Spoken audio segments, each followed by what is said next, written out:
absolute, unspoken, and enforced with a silent, terrifying finality. You do not go into Mom and Dad's bedroom. It wasn't just a knock first situation. The door was always locked. I was never, ever, for any reason, allowed inside. Not to ask a question, not to retrieve a stray toy that had rolled under the door. The room was a fortress, and for my parents, I was the invader. And for as far back as my memory goes, I knew why I wanted to go in. It was the knocking. It wasn't a constant sound.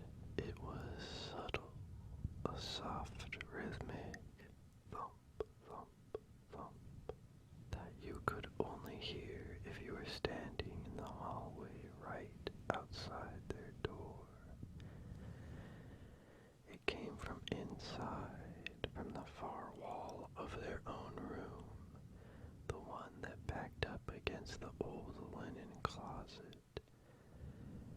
I first noticed it when I was maybe 6 or 7. I thought it was the pipes, but the sound was too steady, too intentional. The curiosity of every child is a powerful force. A few times I found the door unlocked by mistake. I'd sneak in the thick carpet muffling my footsteps. The room was always dim, the heavy curtains drawn. It smelled of my mom's faint lavender perfume and my dad's cedarwood aftershave. It was just a normal bedroom, a big bed, a dresser, and a tall, imposing wooden wardrobe against the far wall. And when I got close to that wardrobe, the sound was clearer. Thump, thump, thump. It was coming from behind it, from inside the wall. I always got caught. It was like my mother had a sixth sense. I'd be in there for less than a minute, and I'd hear her footsteps in the hall. The look on her face wasn't just anger, it was a deep, primal panic, a terror that made her features sharp and strange. The punishments were swift and severe. No TV, no friends, grounded for weeks. My dad would handle the lectures, his voice a low, cold monotone that was far scarier than yelling. There are places in this house that are ours and ours alone. You will respect that, or you will find yourself respecting nothing at all. As a teenager, I tried a different approach and thought that direct confrontation will do the thing. I asked them at the dinner table one night, "Why can't I go in your room? And what's that knocking sound I always hear?" Silence. The clinking of cutlery on plates stopped.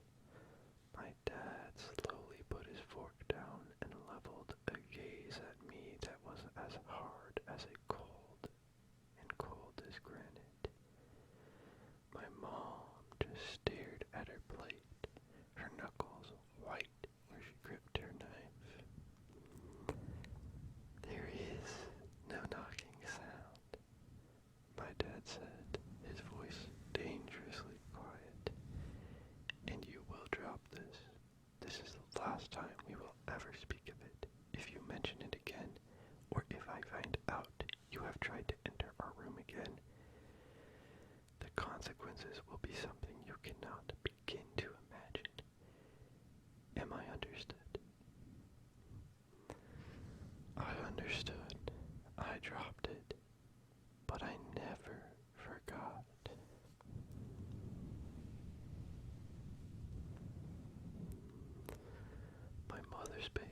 only deepened the mystery.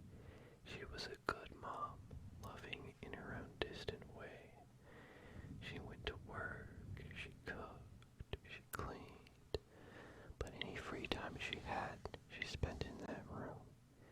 She'd disappear behind that locked door for hours on end. Sometimes I pressed my ear to the door and just listened. I never heard a TV or music, just a profound, heavy silence, occasionally punctuated by her soft humming a tune with no melody, or the faint sound of her whispering to someone who never whispered back. Now I'm 21. I've saved up enough from my part-time job to finally get my own place, a tiny apartment across town. I'm leaving, and a single, overwhelming thought has dominated my mind for weeks. It's now or never. I can't leave this house without knowing. The secret has been a silent third-part parent to me my entire life. A ghost at every family dinner, a shadow in every hallway. I have to cast the light on it before I go. I told my dad I was ready to move out. He was relieved. That's the only word for it. There was no sadness, just a weary sense of relief. He and my mom wished me luck, told me they were proud. I asked him one last time, my voice trembling slightly, "Dad, before I go, please, just tell me what's in the room." His face hardened instantly. The mask of the proud father fell away, revealing the cold, stern guardian of the secret. "Your new life begins when you walk out that door," he said. "What is in this house is part of your old one. You will leave it behind, you understand me? You will leave it all behind." That was his final answer, and it was my final motivation. I spent my last night packing my bags, a hollow feeling in my chest.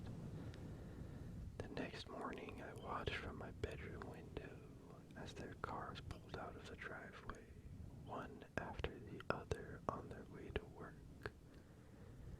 The house was finally mine. My heart was a frantic bird in my ribs. I walked to the kitchen, to the old ceramic cookie jar shaped like a smiling pig. It was where they'd always kept the spare keys. I reached inside, my fingers closing around a single cold brass key, the key to the room. I stood before their door, the key trembling in my hand. It slid into the lock with a well-oiled click. I turned it, pushed the door open, and stepped inside. The room was exactly as I remembered it. Dim, still smelling of lavender and cedar. The big dark wardrobe stood like a monolith against the far wall. And as I crept closer, I heard it, clearer than ever before. Thump, thump, thump.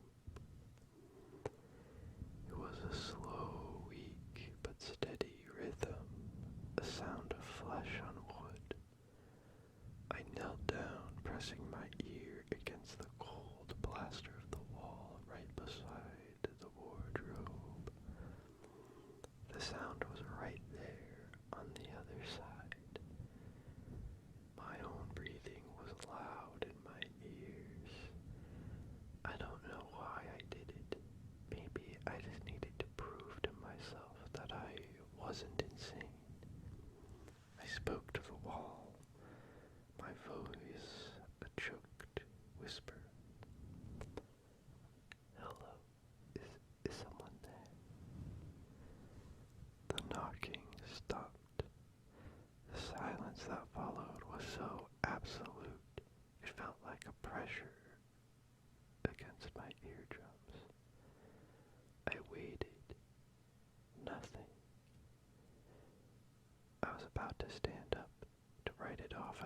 settling when a sound came back through the wall. It was a voice,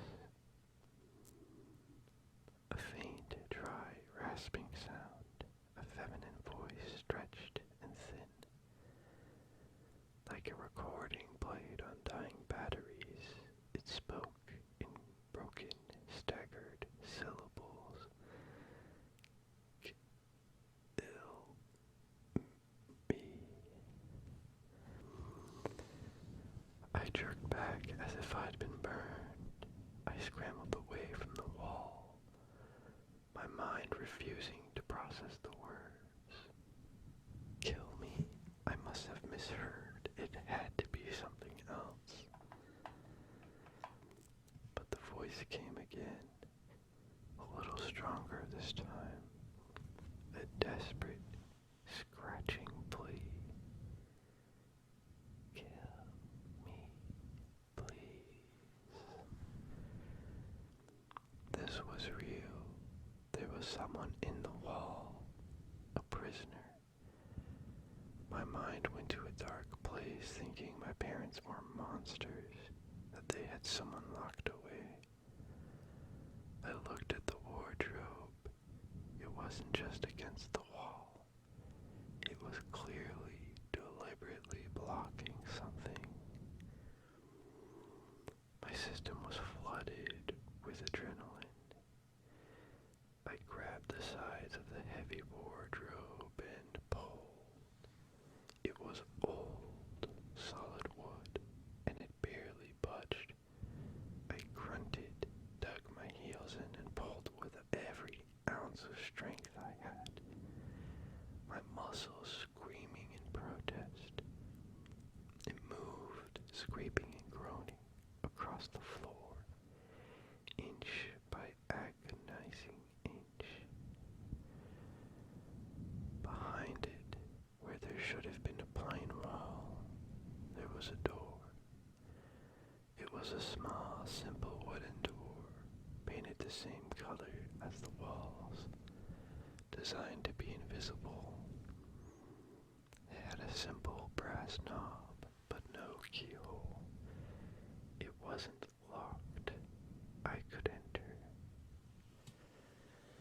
My hand trembled as I reached for the knob. It was cold. I turned it, pulled, and the door swung open with a low, mournful creak, revealing a sliver of darkness beyond. I pushed it open the rest of the way. The space behind it was small, no bigger than a closet. It was a room, a hidden secret room, and it was filled with the clutter of a life I'd never known. Tiny dresses hanging from a single hook, a small, dusty mobile with faded pastel animals, a stack of photo albums. I picked one up. On the cover, in my mother's handwriting, it just said, "Our Angel." I opened it.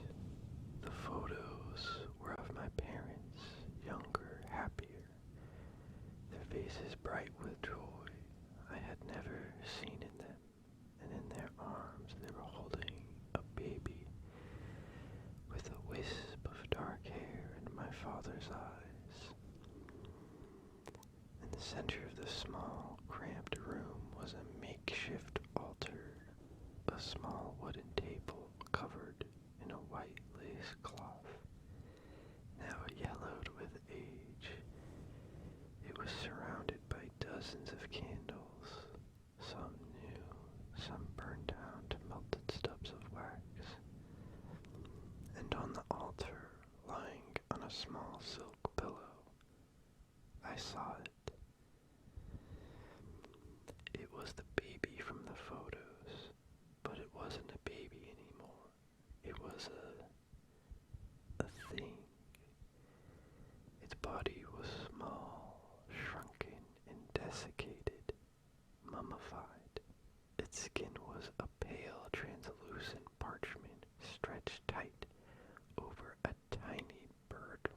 skeleton. Its eyes were closed, its mouth a tiny black O in its shrunken face. It was horrific, a tiny preserved corpse display like a holy relic. I felt a sudden, overwhelming urge to touch it. A pull, a need to connect with this impossible, tragic thing. I reached out, a shaking hand, and gently, so gently, laid my fingertips on its cold, dry forehead, and the world exploded. I saw visions, memories, and pictures that are not my own. All flooded my mind with the force of a tidal wave. I saw a sterile white hospital room, my mother sobbing, and her face buried in my father's chest. A doctor with a grim face saying the words, "I'm so sorry, there was nothing more we could do. Your daughter is gone." I saw my parents in their bedroom, the one I stood in now. They were holding the tiny still body of their daughter wrapped in a hospital blanket. My father, with a face covered by a mask of desperate, insane grief, was drawing a circle on the floor with red chalk. "We can bring her back," he was whispering. His voice was a frantic prayer. "The book said we could. We just have to anchor her, give her a vessel to stay in." I saw them place the tiny body in the center of the circle on the altar. I saw them kneeling, chanting words from a language that made my teeth ache. I saw the candles flicker and die, and a coldness filled the room as the tiny body on the altar twitched, just once. And I felt her spirit, trapped, snatched back from the peace of oblivion and slammed back into her dead, decaying shell. I felt her confusion, her terror, her unending, eternal suffering. A conscious mind growing, learning, trapped in an inert, unchanging prison of flesh. Unable to move, unable to speak, able to do nothing but feel the slow and inexorable passage of decades, and knock, knock, knock on the silent wall of their bedroom. And through it all, I heard a voice as a clear, soul-shattering scream inside my own head. "Please, kill me." I ripped my hand away, stumbling back, a strangled sob tearing from my throat. I finally understood. My parents weren't monsters, not in the way I thought. They were just broken, drowned in a grief so profound they had committed an atrocity to try and escape it. They hadn't imprisoned a stranger. They had imprisoned their own daughter, my sister. I knew what I had to do. There was no other choice. I grabbed an old soft blanket from the foot of their bed, returned to the hidden room, and carefully, reverently wrapped the tiny mummified body. It was as light as a bundle of dry leaves. I put it in my duffel bag on top of my clothes. I took one last look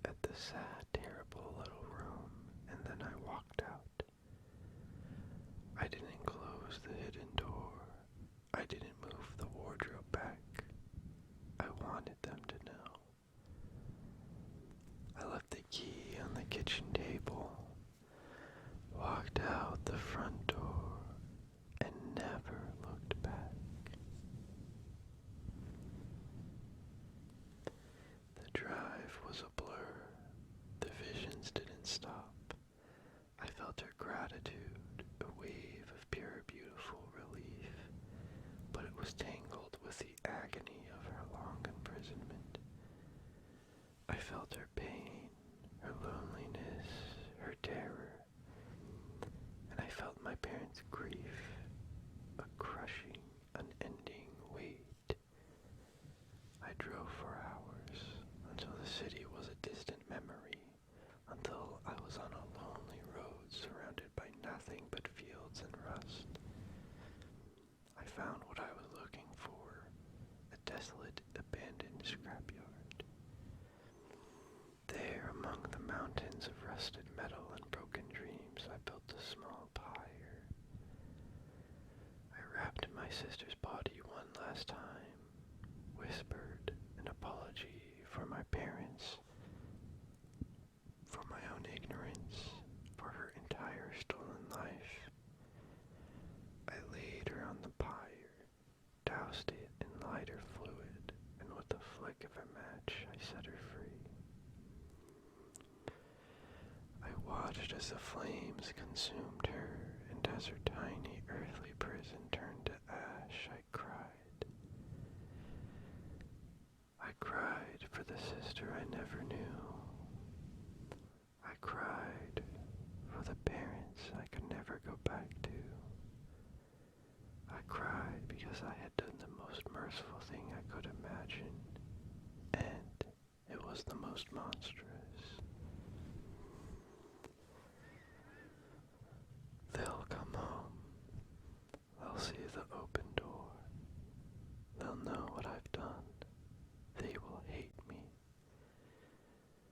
They will despise me for taking away the one thing they had left of her, even if it was a perversion of her memory.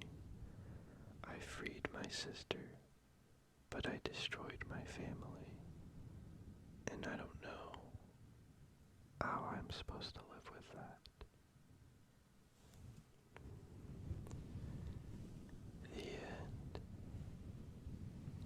The end. Wow, that was truly, truly a very, very haunting tale. I really like that one a lot. It's definitely a lot different than the others. I hope you enjoyed it as much as I did. And I hope you have a